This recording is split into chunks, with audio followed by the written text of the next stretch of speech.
Welcome to the Play Action Podcast brought to you by SBRodds.com. It is Dave Farrell alongside Joe Fortenbaugh and Matt Brown. Week number 12 of the NFL is here, and that means that we've got ourselves a slate that's, maybe isn't great in the NFL, but that's what we're here for, is to try to find those spots. No, Dave, come on. I know. It's bad. Listen. It's bad. All right, it's bad. There's like every single game is a touchdown or bigger favorite. It's like, just call it what it is. It is a horrible slate of games that we're going to try to find a few that have at least a slight edge. I was trying to be nice for the holiday season, but okay, I guess you're right. It stinks, but let's dive into it nonetheless. Tennessee at Indianapolis on this one. 3.5 is where it opens, and it stays there. Come down a little bit to 3 in some places. Tennessee, obviously the favorite here. Total has actually crept up a little bit, guys. 44 is where to begin at. Now it's at 45.5, even 46 in some spots. Any notes for this game, Matt? Yeah, you got the Titans coming off a bye here, so should be relatively healthy. Everyone should be pretty fresh here. If there was any of those midseason nicks, you got that to go. And Jacoby Brissett on the Colts side is actually still yet to be cleared from the concussion protocol. The word is that he's going to be fine, but something to note that he is still kind of up in the air there for this Colts team. Now, Joe, when we're looking at this game, Tennessee has proven that they can't really be thoroughly trusted because of the performances they've had throughout this season. Is this a spot, though, going up against Indianapolis, especially with what Matt just mentioned, with Jacoby Brissett still not being fully cleared yet, where you go, Tennessee, 3.5 points, that may be actually a little bit of value on Tennessee, or do you think Indianapolis has a chance to make this a real contest? The only way I'm interested in playing this game is if Jacoby Brissett is good to go, and therefore I can put the field goal in my pocket with the Indianapolis Colts. Not an easy game to want to bet on with the way Indianapolis has looked this season, but Tennessee doesn't cover spreads. 17 covers in their last 63 games. 63 games. I mean, we're talking going back 4 years, they've covered 17 spreads, and the last time we saw them, they were getting blown out by the Pittsburgh Steelers. Granted, this is a big step down in class for the Tennessee Titans, but for some reason, they just can't seem to figure it out on a more consistent basis. This is the playoff push, but this Indianapolis team has some bark, man. They've been showing a lot of fight under Jacoby Brissett. I'd be comfortable taking the field goal at home, Matt. Yeah, if we get a Jacoby Brissett confirmation, I definitely like taking the 3.5 in this because, listen, one of the things about Indianapolis, they do play much better at home. 2, they have a wide receiver in T.Y. Hilton that plays much, much better on that fast track, on that turf. And one of the ways that you can kill this Tennessee team is through their secondary. It's in the bottom 20% of the league. Some metrics in the bottom 10% of the league. You can absolutely attack them that way. I think T.Y. Hilton has a big game here. I think Jacoby Brissett is able to keep this game close. I'm definitely tucking away the 3.5 where you can get at, looks like 1, 2, 3, 4 different shops right now. Next up is Carolina at the New York Jets, and this is also a 1 o'clock game in the East, 10 a.m. in the West. 5 is where Carolina was, what they were getting on the road here, traveling to New York or New Jersey, rather. Now it's come down to even 4 in some places, seeing that right now over on Pinnacle, 4.5 in other places like 5 dimes, and then 5 at a number of books as well. So, again, SBRodds.com, you can keep up with all these lines moving in real time. But, Matt, anything of note for this one? Yeah, 2 very, very, very big notes in this one. The Panthers, looks like they're going to get center Ryan Khalil back from neck injury there. Obviously, you know how important a center, especially a guy of Ryan Khalil's stature, can be to an offensive line. And maybe even the biggest thing of recent weeks here, looks like Greg Olsen's going to be back off of IR here. He has been practicing this week. His foot says his foot feels fine. And we all know what a valuable asset Greg Olsen is to this offense for Cam Newton. They've shipped Kelvin Benjamin out of town there, so getting Greg Olsen back is such a huge deal. Barring any setbacks, he says he's good to go this week. Did anyone else find it odd that Greg Olsen was launching his broadcasting career this past Sunday, though? Yes. Yeah, it just seemed really strange to me that, there's all this talk about Greg Olsen getting back into the lineup, and then last Sunday on the Fox broadcast, he shows up in the booth doing commentary. I'm like, wouldn't you think that maybe you'd want to be focused on getting fully healed and practicing with your team again? It just struck me as a little bit strange. The Vikings got jobbed on that because this could be a playoff matchup. So to have this guy privy to any of that production meeting type information is an issue. But then on the flip side, Zimmer's brother Spielman, Rick Spielman, the general manager of the Vikings, his brother Chris Spielman's been calling NFL games for a while. Former Ohio State Buckeye, if memory serves me correctly. So there's a lot of stuff going on behind the scenes here. But look at this Panther team and look at how they've mirrored the Pittsburgh Steelers. The Steelers were embarrassed at home by the Jacksonville Jaguars. Won 3 straight, came off the bye, won 2 more after that. Pittsburgh has looked very, very good since that embarrassment. Carolina went to Chicago and humiliated itself, and since then they won 3 straight, they've covered in 3 straight, and the offense has gotten more and more productive. They've also gotten Christian McCaffrey more involved in the offense, which has given them a big uptick since the Kelvin Benjamin trade.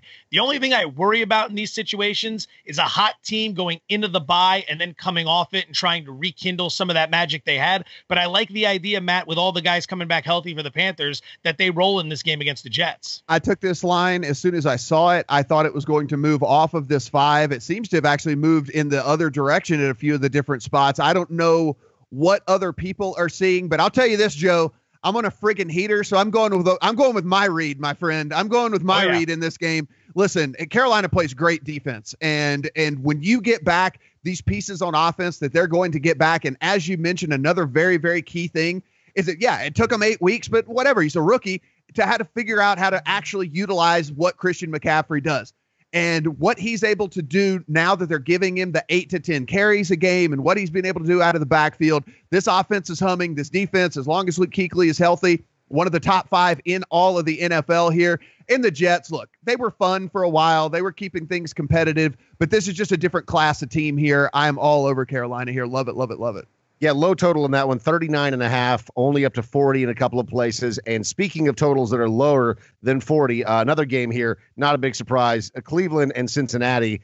This one's in Cincinnati, also south of 40. 38 is the total there. Cincinnati is laying, starting at 7.5, now up to 8, even 9.5 over on 5 dimes, which seems like a whole lot of points for Cincinnati, but then you're like, it's Cleveland. Matt, what do we know about this game? Yeah, not that he had much of a choice here, but Hugh Jackson has come out and said that he's going to stick with Deshaun Kaiser at quarterback for the rest of the season. I mean, look, why not, right? I mean, like at that point, I mean, what does it matter? Why play ping pong with your quarterbacks when you're going to lose every game anyway? No big deal. On the Bengals side of the ball, Pac-Man Jones still dealing with a concussion, still in the protocol there. They are staying. He's still pretty questionable, actually, whether he's going to be able to go this week. All right, Joe, what do you think about this? I mean, it's a low total, and this is one of those games where the rivalry is certainly there, but both of these teams have just stunk it up this season at different points. Cleveland throughout the entire thing. Do you have a spot that you like in this one, or is this a stay away? This is one of several 6-point teaser plays that's going to come in for this week because, like Matt mentioned at the top of the broadcast, you've got a lot of games this week that have favorites of 7 or more. So you've got to be thinking 6-point teasers, and you got to figure where are your best spots. This is going to be one of them. It's sitting 8 across the board for most, meaning you can tease through the key number of 7, through the key number of 3, bring it down to Cincinnati -2. I like that spot. If you look at 5 dimes, they have it at 9.5. That's called teaser protection. They know the teasers are coming in on this, so they don't want you to be able to get through the number of 3 with Cincinnati. The only thing you really need to know here with Cleveland, last 17 road games, they've covered 3 of them. Not a good football team. They're bad teams, but then there are the teams that maybe they're like 4-12, but they cover 7 or 8 games. These guys don't win. They don't cover. There's no spot that ever works for the Cleveland Browns. 6-point tease I'm very comfortable with here, Matt. Yeah, when I see 8s and 2s, the first thing I do is look and decide whether this is worth a teaser for me. This is an absolute teaser play. And one of the things you didn't mention, Joe, that basically I think is coming into play here is, guys, Cleveland has the clear path yet again to the number 1 overall pick. They understand that only they can mess that up. They are the only team that can mess up them getting the number 1 overall pick in this draft, and that would be screwing around and winning a game that they're not supposed to win. You tease this down to 2, that's basically a pick at that point. They're not going to keep it within 3 points in this one, Joe. Love it. Anytime I see 2s and 8s, that's the first thing I ask myself, and this seems like the absolute perfect opportunity to get that down to 2. All right, let's crank up the heat a little bit on this next one because we got a game that goes, from 38, that's a total, to 49, the total here. Tampa Bay on the road in Atlanta. Atlanta, obviously, on the short week coming off of that very impressive win against Seattle. That turned into a bit of a dogfight. Tampa Bay, obviously, big dogs here. Atlanta is getting 10, 10.5, even seeing 11 in some spots. So this is an interesting game for Atlanta with that many points at home. But, Matt, we've talked a lot about how Tampa Bay has been just a mess throughout this season. What do we know going into this game that could affect that? Yeah, Jameis Winston already ruled out for week 12, so we're going to have yet another week of Fitzmagic going on there. And listen, he hasn't been the best, but this past week he actually was pretty fine, actually. I mean, pretty serviceable in that game. Again, another guy that's got a ton of NFL starting experience, so it's not like you're just throwing Joe Schmo out there. For the Falcons, Devonta Freeman did not play with a concussion. Actually, very, very, very questionable yet again this week. We're talking about a guy who's had multiple concussions in a short amount of time, so they're certainly going to take their time there with him. They have a very good backup in Tevin Coleman anyway, but just something, if that is something that could weigh into your decision here, Devonta Freeman looks like he's probably not going to go. All right, Joe, that many points for Atlanta at home in this spot on the short week. It's Tampa Bay coming to town, so you don't feel terrible about it, though, right? I mean, it's the Jets and the Dolphins, but the Bucs have turned things around. Since they moved over to Fitzmagic, it's been 2 wins. It's been 2-point spread covers. They kind of look like a semi-efficient team. Now, they don't look great by any stretch of the imagination, but they're playing football. Under Winston, they were a damn mess. So here comes the Atlanta Falcons. We see this line at 10.5 right now, right? Last time we saw the Falcons, what were they doing? They were at CenturyLink Field beating the Seahawks in a primetime football game. This number's too high. This number is inflated as a result of that. So what you've got is a Tampa team that very quietly has covered 12 of their last 17 trips to Atlanta. They play very well in Atlanta against the Falcons. Short week for Atlanta traveling back. Easy to start looking at the playoff picture and get caught up in other aspects of this. I like Tampa in this spot. I take the 10.5, which is out there. I also think you could tease it up and take the Buccaneers with 16.5 points in your pocket.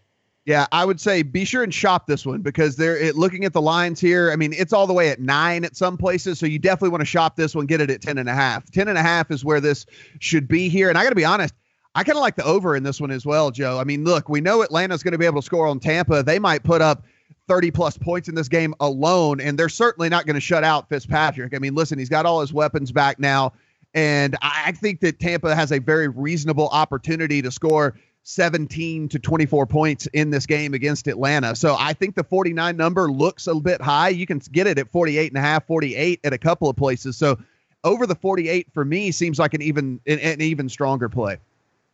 How about this one? This looks like a college line, you guys. Very rarely in the NFL do you see, double-digit favorites, but when it's nearing 20 points, it's pretty unbelievable. Miami, who we've known as a fraud this entire season, have just proved it now. They're on the road with New England, who absolutely looks like they could be a Super Bowl team again. Certainly the best team in the AFC. 47.5 is what it opens at, and now 48 is what it's jumped up to for the total. And New England favored by 16 at the open, and the money has come in on New England. 16.5, even 17.5 over on 5 dimes. Matt, is there anything that we need to know about this game that can really change how significant the discrepancy between these two teams are? You guys tell me if something that would change your opinion. Jay Cutler is in the concussion protocol, so it might be Matt Moore. I don't really know if that changes my opinion of this game whatsoever. Maybe good for the Dolphins? I don't really know if that changes my opinion really at all. Wide receiver Chris Hogan sat out last week. It's very questionable again this week with his shoulder injury, but again, we've seen what the Patriots do. It doesn't really matter who's in, who's out. They just find the new guy, and they just are able to move the offense. It doesn't really matter here. Dave, you talk about this number. I was talking to a sportsbook director this week. He said he basically can't hang a number high enough for the Patriots not to get money. He's like, yeah. I hang a number, and as soon as I hang it, it just starts to get pounded. So you see this here, 17 points. I mean, that is absolutely insane for an NFL game. And like you said, the money is still coming in on New England. Joe, is there any way that you play this game, or is 17 too much for you? Even teasing it down, I mean, even if you take 6 points off of that, it's still a huge number. When we think about the Patriots, the first thing we evaluate is always the offense and Tom Brady. But what people might not have caught up to just yet is how well this defense has been playing since being a laughingstock early in the season. We remember what happened against Kansas City and against Carolina. Everyone was talking about how this is not a Super Bowl caliber defense. No way the Patriots repeat. Last 6 games, they've given up 14, 17, 7, 13, 16, and 8 against the Oakland Raiders. That is a remarkable turnaround, and that goes to show you the genius that is Bill Belichick's coaching. In Oakland, they can't seem to figure it out. They can't seem to figure out how to make improvements. In New England, it's nothing but consistent improvement throughout the course of the season. Based on the spread and the total, the implied team total for the Miami Dolphins is going to be right around 16. I play under the team total for Miami. I think New England's defense shows up yet again. I think the Miami Dolphins has been a train wreck. No more Ajayi. He's been traded to Philly and he's thriving. The quarterback situation's a mess. Jarvis Landry's on his way to free agency, so he's probably checked out. Under the Miami team total here, Matt. Look at the player props on Sunday morning and just play over for receptions for Damian Williams, the running back for Miami, and just feel like at least if you need action in this game, at least have it there. They're going to get down. They're going to get down big, big, big. They're going to pull Kenyon Drake off of the field. It's going to be Damian Williams, and he's going to end up getting 6 or 7 dump-off passes in garbage time because they're going to be trying to claw back from being down 27 points in this game. Miami, absolute train wreck there. Horrible at all facets of the game here. Joe, I am tempted to say 16 is not enough in this game, but in an NFL game, it's just very hard for me to pull the trigger at that number, though it looks like the Sharps have absolutely no problem doing it whatsoever. I mean, this number has moved from 16 all the way to 17 at crazy. 17, crazy. 17 and a half at 5 dimes, guys. 17 and a half. Again, you can see all these lines changing in real time at sbrodds.com. Right beneath this video, you can actually just click the link right there. It'll take you directly to the site. And, of course, leave us your comments and opinions below of this video. Now, this next game, rough week for Buffalo, right, against the Los Angeles Chargers. Rough week for both teams. And then an even rougher week for Kansas City, who manages rough week for us, betting all those Kansas City teasers. Man, I tell you what, I mean, Kansas City manages to give New York, the Giants, the very first win of the season. How nice of them. Yet in this one, they're still really big favorites. People do not trust in Buffalo at all, and rightfully so. Buffalo, with all of the shuffling of quarterbacks, benching Tyrod Taylor, who knows what's going on there. But Buffalo, total in this one, 46 and a half is what it's jumped up to, even 47 in some places. Kansas City laying 9.5, 10 points, 11 and a half over on 5 dimes if you want to roll with Kansas City in this one. What do we know about this game, Matt? Yeah, as we sit here on 1:30 p.m. Eastern on Wednesday, Sean McDermott did come out and say that Tyrod Taylor is going to start for the Buffalo Bills. So you have that. He allowed a guy to go in, get his confidence absolutely destroyed, get pulled at halftime, and then not start the next game. That seems like very unsound coaching decisions, but hey, I'm not the one making millions of dollars in the NFL. Jordan Matthews, Kelvin Benjamin, both questionable with knee injuries. If you saw that Kelvin Benjamin injury, it looked really, really bad. Apparently he avoided structural damage on that. Looks like he might only miss a week or two there. One big stat here about the Bills, Joe, I'm sure whenever we look at this is Bills defense, 9 rushing touchdowns in the last 3 games that they have given up. They are allowing teams to run on them at will. Then you look at this Chiefs team, lost 4 of their last 5, lost to the Giants last week, scored 9 friggin' points against the Giants. How in the hell that's even possible? This Chiefs defense, not that we ever thought they were great, but I think we always weirdly think that they're good. They have now fallen to 28th overall DVOA in defense, 32nd against the run. So dead last in the NFL against the run for this Chiefs defense. And so you look at this and you wonder why they've lost 4 of their last 5. This defense has just fallen off a cliff. What do you say, Joe? Too many points for you, or does Kansas City have a big rebound spot here? You go to sbrodds.com and you shop the total in this game, and you're going to see 46s and 46 and a half virtually everywhere, except one spot. Heritage has a 45 and a half. That's what you want to circle. That's what you want to play over. Matt's exactly right. This Kansas City defense has been absolute dreck the last few weeks. You go all the way back to when they were playing in the game against Houston. 34 points, 19 points, 31 points, 19, 28. I mean, they're getting torched. And we're talking about scenarios where these aren't even great offenses they're going up against. So the defense has got an issue, but they're also laying 10. And Buffalo's defense, like Matt said, they've been struggling as well. I'm not laying 10 points with Kansas City in this spot because they have been really bad the last few weeks. It's not just the Giants game. They've been bad for about a month now, but I think there's an opportunity in the total. I'm wondering what Buffalo's mindset is like with the quarterback debacle. McDermott going back to Taylor, I think that saves the locker room, at least for the time being. I think the team's going to rally around Taylor. You get enough points offensively from the Bills to probably cover the 10, but I think the smartest play here is to go over 45 and a half total points based on what we've seen the last few weeks from both teams defensively, Matt. Yeah, listen, I really like Buffalo here at plus 11 and a half over at 5 dimes. 5 dimes, you can get 11 and a half here.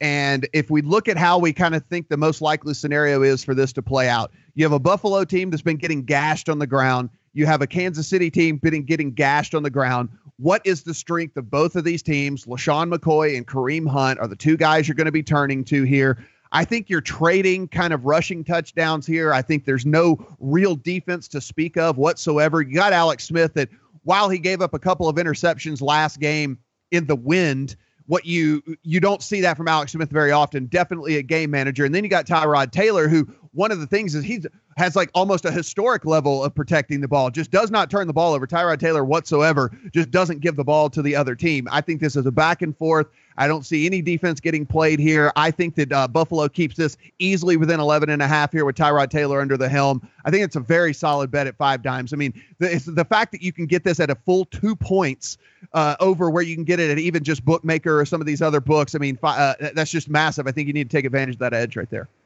All right, one final game for us here on the early slate on Sunday morning. We've got Chicago traveling to Philadelphia. Philadelphia, of course, has just been white hot, and they have been smashing their opponents. The numbers are reflecting that now. Total in this one is 44, so they're not thinking that maybe it's going to be a high-scoring affair, but Philadelphia is certainly going to have their way. They're 14.5, 13.5 I'm seeing right now. It opened at 13 and has since been juiced up. Matt, what do we know about this one? Yeah, I mean, if you start reading these beat reporters, I mean, not that this is any shocking news here, but, you know, John Fox is dead man walking right now, basically a coach in limbo there. Everybody has said he is out no matter what at the end of this season, so it doesn't matter if they were even to pull off the upset in this game. He looks to be gone. On the Eagles side of the ball, same sportsbook director that told me the thing about the Patriots also told me the exact same thing about the Eagles. He said it does not matter what we're hanging right now. As soon as we put the number up, it gets pounded because of the way this offense has been working and how efficient they are. And so many it's hard to argue with it. They're just running the score up on everyone. And the thing is so many different weapons, right? So you look, and we're sitting here talking about last week how incredible has Zach Ertz been, and he has just been the touchdown machine. Zach Ertz had like 1 catch last week, and they still smash. I mean, they have different weapons at every single level, so many different ways to score on you. And that defense, Joe, while certainly not rock solid, they're kind of a bend but don't break, right? They force turnovers when need be. They don't really just give it up in huge bunches. And with the way this team is scoring, that's good enough to get it done basically every single week. So much to talk about with this game. So much to talk about. You hit the nail on the head with a lot of it. I mean, they didn't even have a kicker last week, and they had no problem. That never came back to bite them, and they were trailing at the half. They came out, no kicker. I'm thinking, I'm not going to be able to cover this spread. I was in full chase mode with the Eagles last Sunday night, and it was no problem. They made a great case for why you should be going for 2 virtually every time when you score a touchdown. But that's a conversation for another day. Here's the toughest thing I'm having reconciling the Eagles in a blowout here. They're about to head out on the road for 3 straight road games. They're going to be at Seattle, at LA against the Rams, and then they're coming back to the East Coast to play the Giants on the road. So you would think inside that locker room, they're saying, we've got to get this game against Chicago. We've got to get this game. This is the marquee game because the next 3 are no layups by any stretch of the imagination. But then I ask myself, you're coming off a huge win against the Dallas Cowboys that gave you a 4-game lead in the division. It's pretty much over. It would be easy to overlook the Chicago Bears here, get backdoored late in the fourth quarter, take your comfortable win, and move on to the Seattle Seahawks in this 2-game West Coast swing. So as I evaluate this, I keep thinking to myself, you know what? The Bears can protect up front a little bit. They have been messy, but you're going to hang 14.5 out there at 5 dimes. I would lean to the Bears. I don't like it, but I'd lean to the Bears in this spot with a late backdoor cover, Matt. Yeah, this was a complete pass for me. I saw this game and I looked, and everything just screams, hey, the Eagles been rolling. But you look at this situation, how this could play out. And like you said, Chicago not going to really give it to Mitch Trubisky to allow them to get short fields in this game with Philadelphia. We've seen they got back to what they were doing last week. Jordan Howard featured really huge, tons of carries, tons of yards there for Jordan Howard again. They're just going to do the same thing here. This game just really stinks to high heaven for me. I think the total is damn near perfect in it. I think 13.5, 14.5 at different places. I've had different moments, Joe, where depending on which way the wind is blown, where I'm like, oh, this is an easy pick one way or the other. And then it just goes back for me, complete pass. Whenever I can't look at something and make a fairly quick decision of how I'm leaning, I tend to shy away.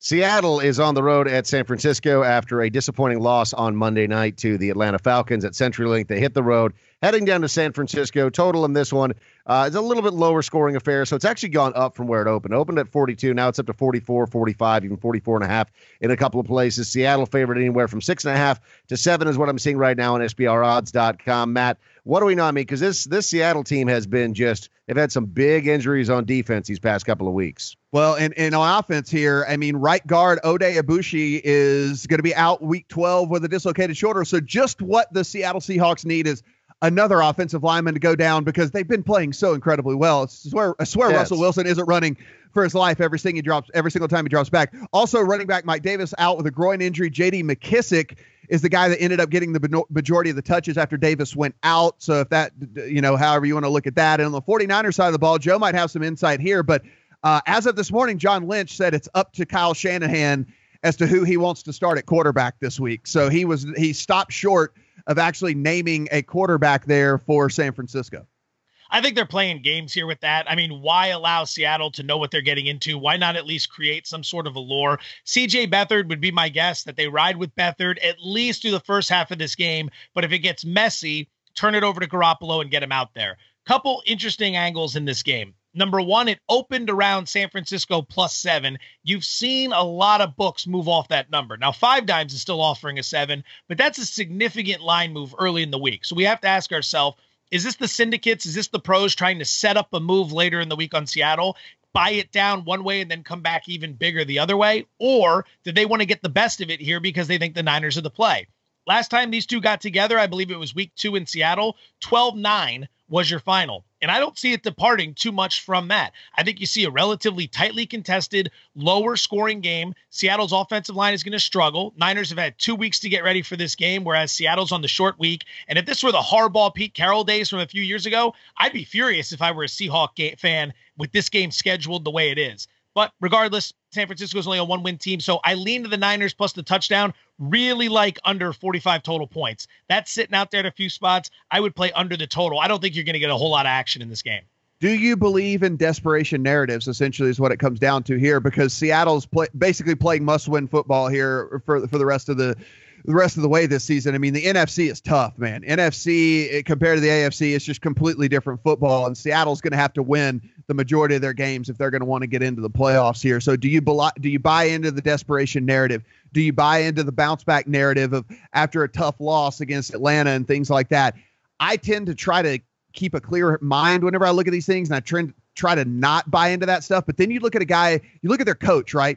Pete Carroll is that rah-rah guy. Like, he's that type of guy who would go into the locker room and do the whole, guys, hey, we got to win out here. Let's do this. Win one for the Gipper type things. I mean, that's just the way he really goes about things. And so for me, got to be honest, Joe, I think I'm on the other side of this with you. I don't think San Francisco plays very good defense. And I think Seattle's defense is at this juncture is so ravaged that I think we're giving them too much credit just based off of history here. I think there's going to be points scored in this game. I think Seattle's able to go out and definitely score on San Francisco. And on the flip side of the ball, I think San Francisco's going to be able to score on Seattle. I think this is going to be the case for Seattle the rest of the year. I think they're just going to have to outscore other teams. Whenever you lose as many key parts as they have on the defensive side of the ball, and then the other thing about this is they play at such a rapid pace now because they don't ever run the ball. The clock is stopped all the time because they pass so damn much, because they have no running backs in Seattle. So it lends to like a big time over here for me.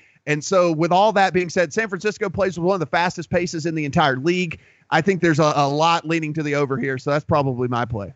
All right, this next one is a really fun one, and the total is a high one as well. New Orleans on the road in Los Angeles to take on the Rams. New Orleans has that tremendous comeback last week, unbelievable comeback, and they beat the Redskins. The Rams lose, and they lose pretty big to the Minnesota Vikings. In this one, though, the Rams remain the favorite. So they're laying 2.5 points if you want to roll with the Rams. Total in this one is at 54 at open. Now it's down to 53, 53.5, depending on where you look. Again, SBRodds.com. Link is right below us. Matt, what do we know about this game? Had a lot of people ask me so far about this line because they're very confused as to why it is where it is. Who are all these people asking you about this specific line Thanksgiving week? Well, my friends, for sure. I mean, listen.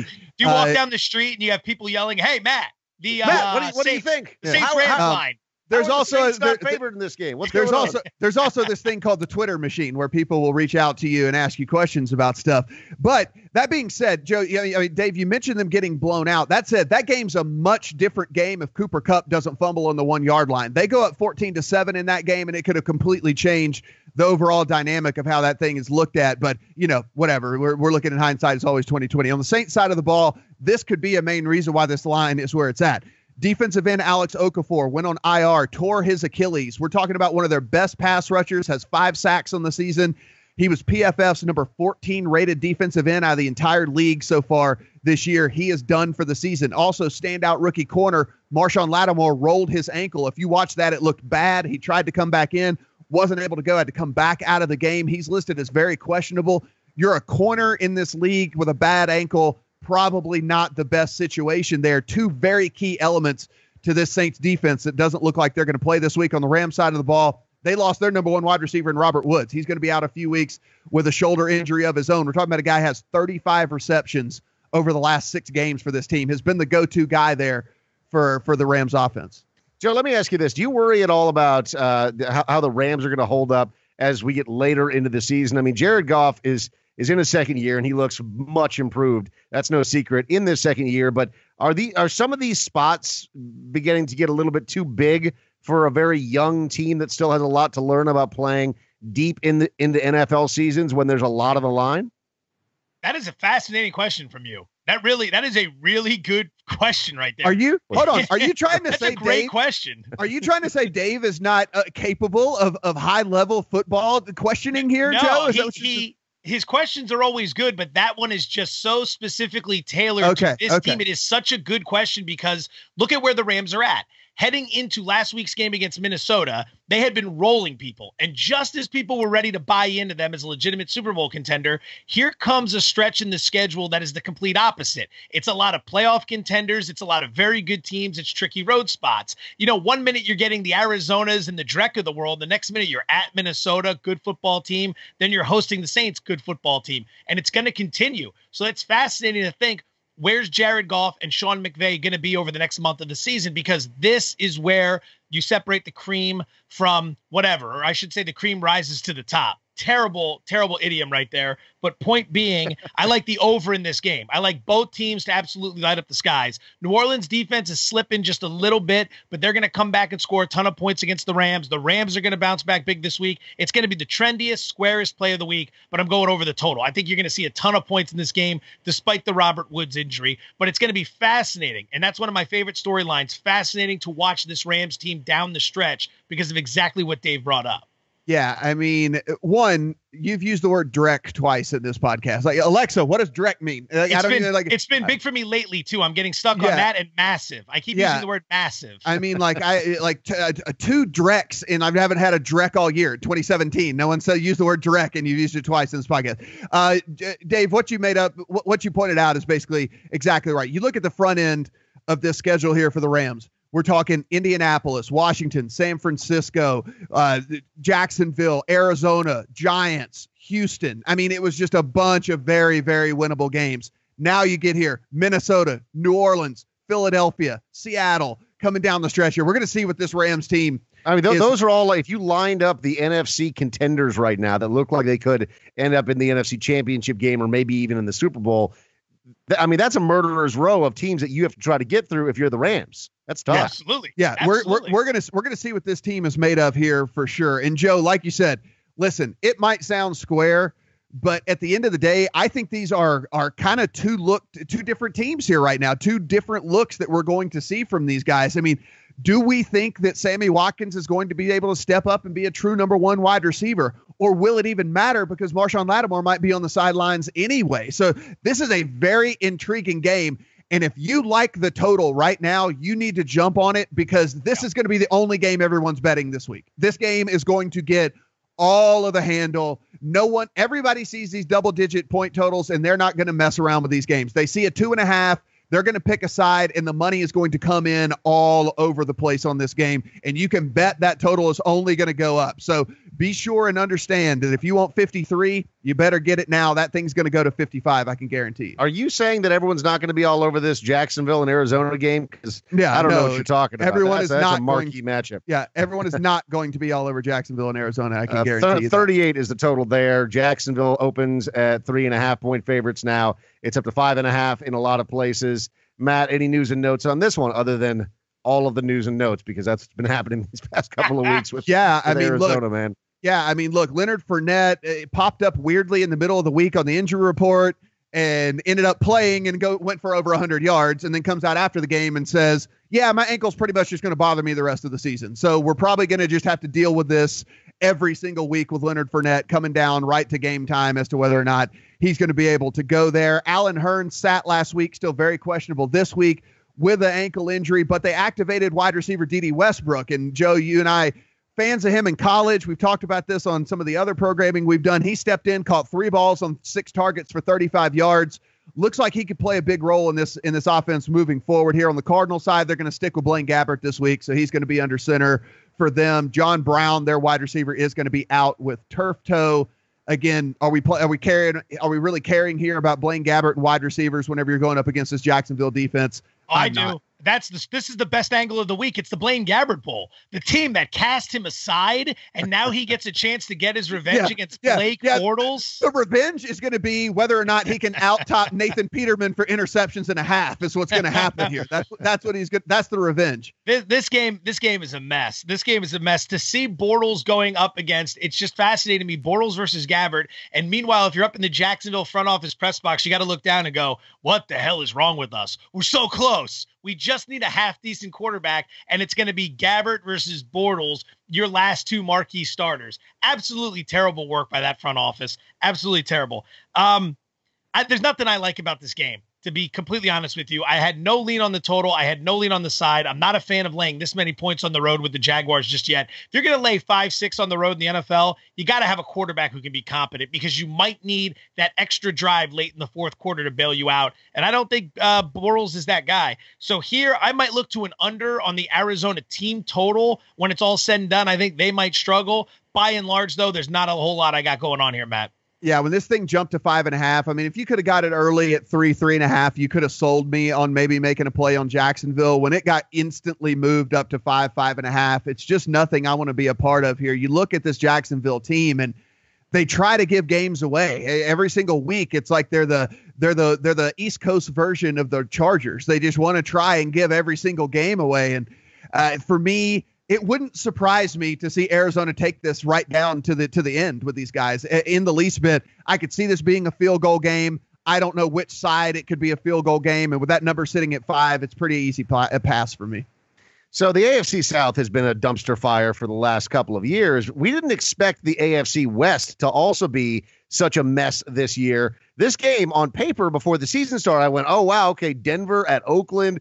This is a pretty fun game the week of Thanksgiving, and now it's just not, man. Like Denver is awful offensively. They can do virtually nothing, and then Oakland, they fire their defensive coordinator this week. There's just nothing going on as far as them being able to stop anyone, and that got showcased perfectly this past Sunday when New England just had their way with this Oakland defense. Not that we didn't expect that, but Matt, is there anything beyond what I just mentioned that we must know about this game? Well, yeah, I mean, it's the mid-season firing bowl here. The Broncos fired their offensive coordinator Mike McCoy, so he's out the door. They're going to start Paxton Lynch this week. Trevor Siemian is going to serve as backup, and it looks like Brock Osweiler might probably be like a healthy scratch. I would assume they're not going to keep 3 quarterbacks active, so the guy's going to go from starting to being a healthy scratch this week. That's how he's gonna start in Jacksonville next year. So that is the that is the state of like, finally. That's the state of Broncos football right now. As you mentioned, they fired Ken Norton. They promoted John Pagano.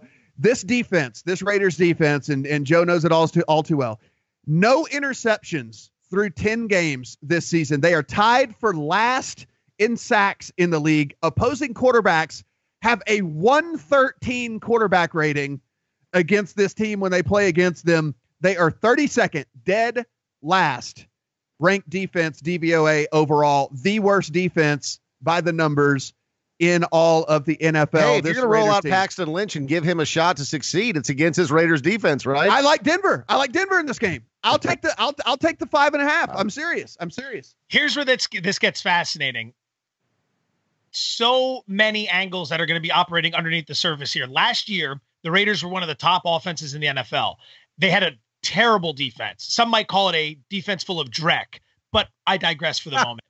What I would say is this: at the end of the season, at the end of the season, Del Rio and the organization fired Bill Musgrave, the offensive coordinator. And people kind of scratched their heads. They were like, wait a minute, you have a great offense and a lousy D, and you fire the offensive coordinator. All right. So we come into this season. The offense last year, which was top 6, regresses all the way down to 21st. And you fire the defensive coordinator as a result.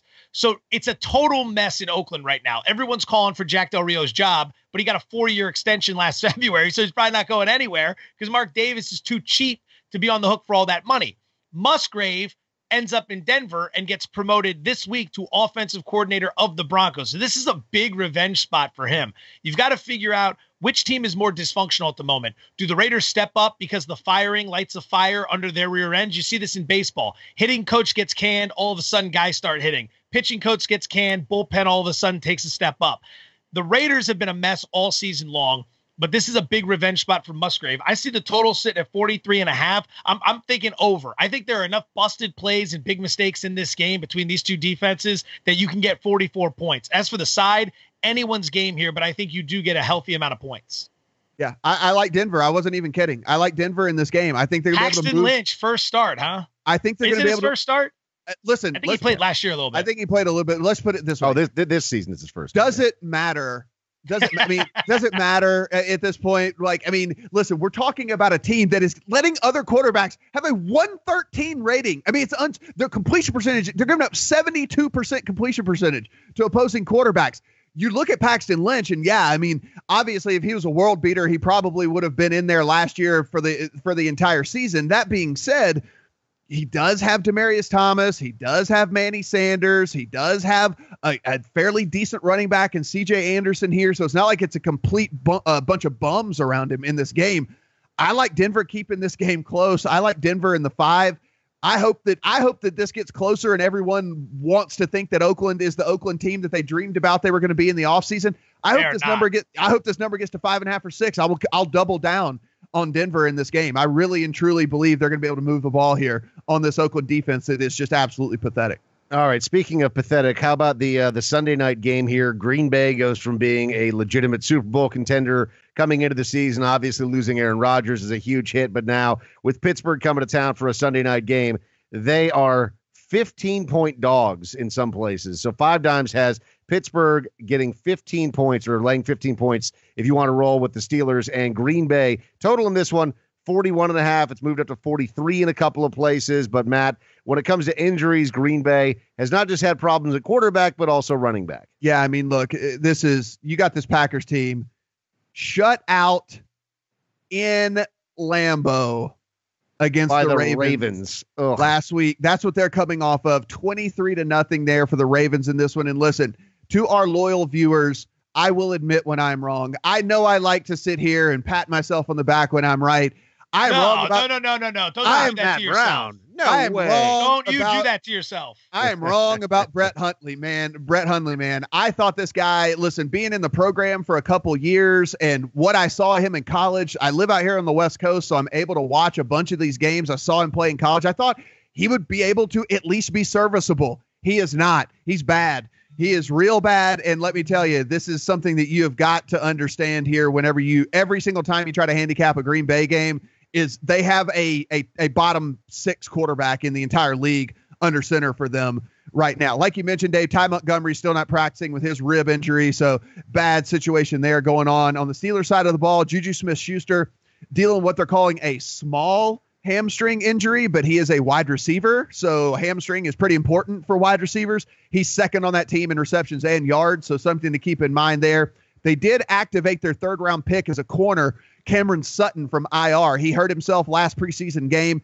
He's coming off of IR. Remember, they lost Joe Hayden to a broken leg, so this could actually be a big help to them in the secondary.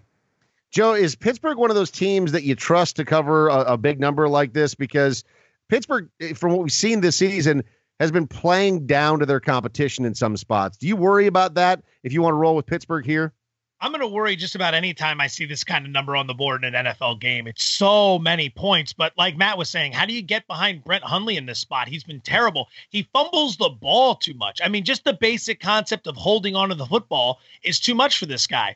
Based on the spread and the total, right now we're looking at an implied team total for the Pittsburgh Steelers of around 29 points. I'd happily go over that total. This is a primetime Sunday night game. These guys love to show out for those games. Love to show out because you're on national TV. And since getting punched in the mouth by the Jaguars at home, the Steelers have come back in 2 home games to average about 35, 36 points per game. They've been blowing out the opposition. In the 5 wins they've had since the Jacksonville game, they're averaging about 26 points per game. So the offense looks very sound, and I don't see any reason to depart from that outside of potential weather. And this weekend, you're going to want to track the wind. You're going to want to track the sleet and the rain and the snow, but more importantly, the wind. If you have somewhat mild temperatures in Pittsburgh, I'd go ahead and play over the team total. I think Pittsburgh gets to at least 30 points in this game. Yeah, you look at this, and look, these books understand what's going on here. This is one of the last 2 games of the week. And Joe, you talk about, the different protections and things that are going on out there, and they understand there are probably going to be a lot of people that would have looked to try to close out their week on this game if they'd have opened the, if they'd have put this out there at, 11, 12, 13, something like that. They put it at 14. You can't tease this thing under a touchdown. So it's as bad as I hate to say it, it's kind of a stay away for me. I mean, it wouldn't surprise me if Pittsburgh covered the total on their own. I mean, to be perfectly honest, I think that that's definitely within the realm of possibility. Big Ben has actually shown signs of life here over the last couple of weeks. A lot of this, and it's weird to say about a rookie, but a lot of this to me is going to depend on whether Juju Smith-Schuster is able to play or not. He has been, since his emergence in that offense, that's when they got it going again. That's when they got rolling again, because that is when they were able to not basically just triple team Antonio Brown and say, okay, this is how we're going to play this team. Now with Juju being a real actual factor in that offense, Antonio Brown's been running wild. I'm sure you watched his game last week. The guy scored 3 touchdowns, over 100 yards. They're able to open up this offense a lot more. So I'll be watching the injury report here. Maybe I'll have a play should the number tick around a little bit, depending on how the injuries look. But for me right now, kind of a stay away. And then we head over to the Monday night game, and that's not exactly a marquee matchup either, with Houston on the road at Baltimore. 38 the total in this one, boys, so juicy. And then we got Baltimore, 7.5, 8-point favorite over on 5 dimes. What do we know, Matt? Yeah, the Texans lost running back Donta Foreman with a ruptured Achilles there. The guy was actually really playing well when they were giving him his limited touches. Kind of a bummer for those guys. Ruptured Achilles, obviously going to take him a while to get back from that. They picked up running back Andre Ellington off of waivers. Arizona waived Andre Ellington for whatever reason, so they did pick him up. I'm sure some of you guys might have, if you're into fantasy, he was like a guy that was at least on your radar earlier in the year. I mean, Will Fuller still on the sideline with that cracked rib situation. Doesn't look like he's going to be able to go this week. On the Ravens side of the ball, they've actually got a bunch of people back now. I mean, they got a real full backfield there. Danny Woodhead came back and actually contributed as well. So Ravens, if you're a Ravens guy, I mean, listen, it's wide open for them to make the playoffs here. What do you think, Joe? A game that you're going to play, or you're just going to stay away from this one? Those teasers we were talking about this week earlier with Cincinnati was one we highlighted. Tease it from 8 down to 2. Go ahead and take Baltimore. Tease it from 7 down to 1. It's the perfect spot at that number. All you have to do is win the game. Houston, Tom Savage and the Texans looked okay last week against Arizona, but Baltimore, as inconsistent as they've been, this is an outdoor Monday night game for the Texans. The weather's probably going to be miserable. This plays right into that whole Baltimore, John Harbaugh, Joe Flacco sort of mystique. It won't be pretty, but they'll gut out a few big plays on special teams. They'll make a couple big plays on defense. They'll grind you down offensively, and before you know it, it's like a 20-12 final. It doesn't look pretty, but that's your result. I'd have no problem teasing the Ravens in this spot. I think it's too much for a dome team like the Texans, especially late in the year, to overcome the elements, the primetime element to it, and then at the same time, you're not even competing for the playoffs anymore. Technically, you might still be alive, but I like Baltimore in the tease to close out that Cincinnati banger from earlier. Yeah, if I was going to play this game, I would look to that as well. I mean, I think there's a very strong probability of the Ravens winning. I mean, this defense is really what's been getting it done for them. I mean, defense has really stepped up over their last 3 games, giving up 239 yards a game. That's total. over the last 3 games average here. I mean, the defense has really, really stepped up. I think that whenever you have a defense of their caliber versus a Tom Savage, and listen, we make fun of Flacco on here all the time, but he is, as bad as the quarterback play is in the NFL right now, he's like a middle of the pack guy. I mean, he's probably in the upper half, right? Would you assume? I mean, like, as bad as the quarterback situation is in the NFL right now. So if that's the case, you got to give me the Ravens here. All right, 2 college games to talk to you about. One is a cup, one is a bowl. We'll start with the cup. Washington State against Washington. Nice.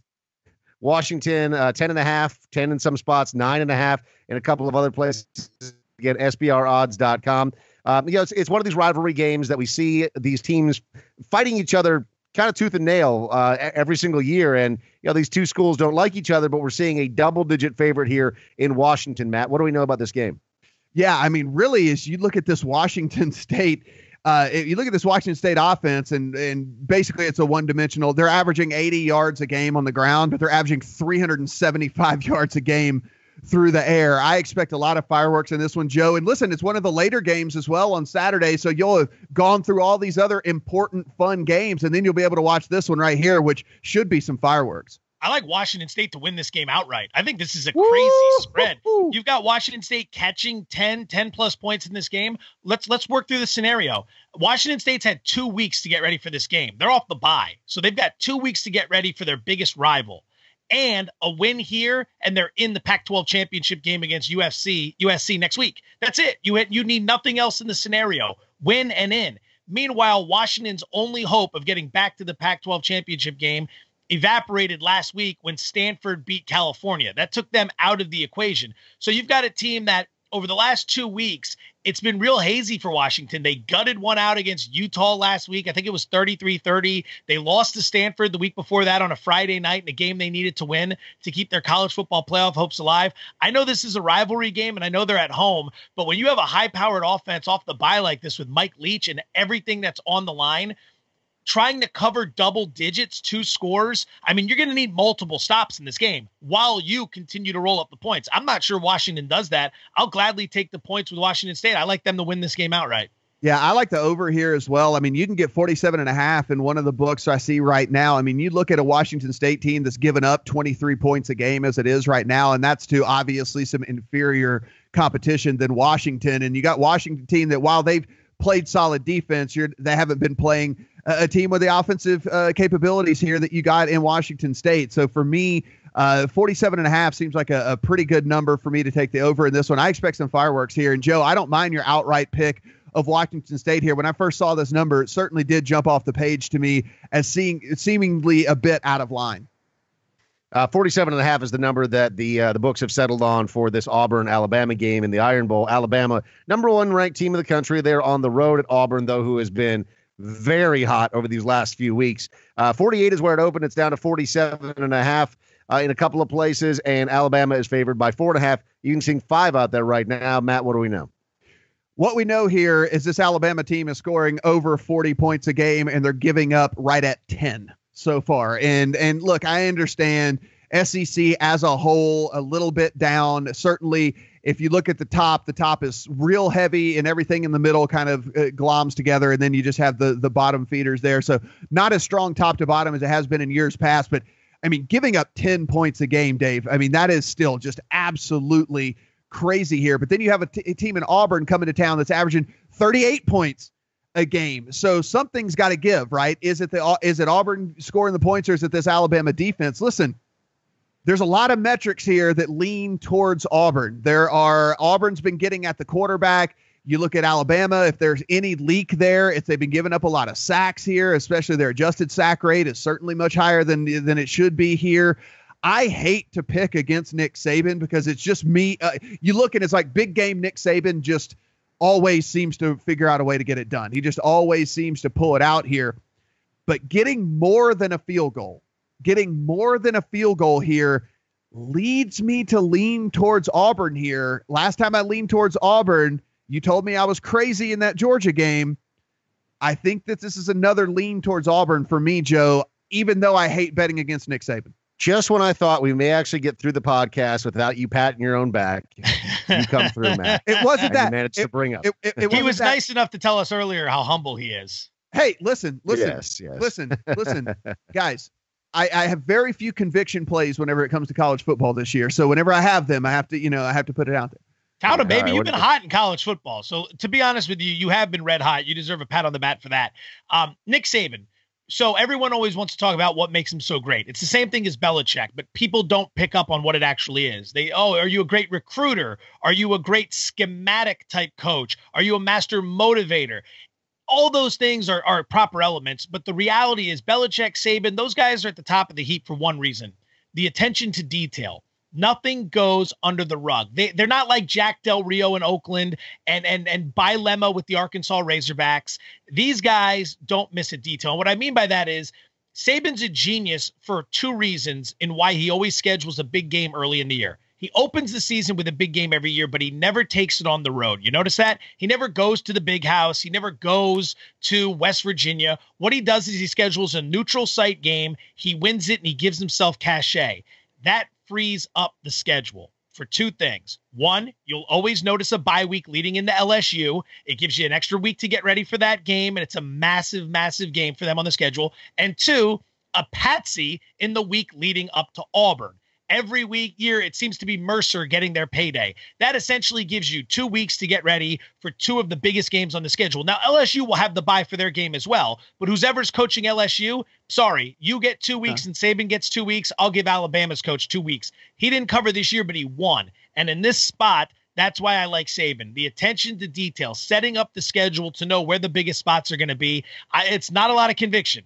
I think Matt's probably stronger with his lean to Auburn than I am to Alabama, but I cannot go against Nick Saban in this spot. Doesn't mean I'll bet on him, but can't go against him knowing he sets the schedule up for games like this. Matt? It's just so good. It's so good. All three microphones dropped. Listen, I'm fine.